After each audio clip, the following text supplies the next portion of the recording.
तिकडे नाशिकमधील 15 विधानसभा मतदारसंघात मतदानाची प्रक्रिया पार पडल्यानंतर अनेक उमेदवारांचं भवितव्य मतपेट्यांमध्ये कैद झालंय। या मतपेट्या नाशिकच्या दादासाहेब गायकवाड सभागृह इथल्या स्ट्रॉंग रूममध्ये ठेवण्यात आल्या।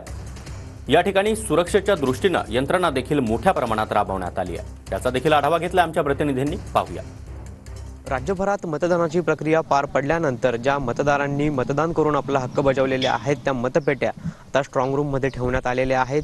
काल मतदान झाल्यानंतर 23 तारखेला मतमोजणी होणार आहे आणि आपण सध्या नाशिक मध्य विधानसभा मतदारसंघाच्या स्ट्रॉंग रूम परिसरात आहोत। या ठिकाणी जर आपण बघितलं तर सीसीटीव्ही असतील, त्याचबरोबर 3 लेअरमध्ये सुरक्षेच्या यंत्रणा असतील त्या ठिकाणी तैनात करण्यात आलेल्या आहेत आणि या ठिकाणी 23 तारखेला मतमोजणी जी आहे ती पार पडणार आहे। खरं तर या ठिकाणी सुरक्षेच्या दृष्टिकोनातून निवडणूक आयोगाच्या माध्यमातून विशेष अशी खबरदारी जी आहे ती देखील घेण्यात आलेली आहे। या ठिकाणी स्थानिक पोलीस असतील, त्याचबरोबर CRPF असेल, इंडो टिबेटियन कमांडो असतील, ते देखील या ठिकाणी तैनात करण्यात आलेले आहेत आणि आपण सध्या स्ट्रॉंग रूममध्ये आहोत।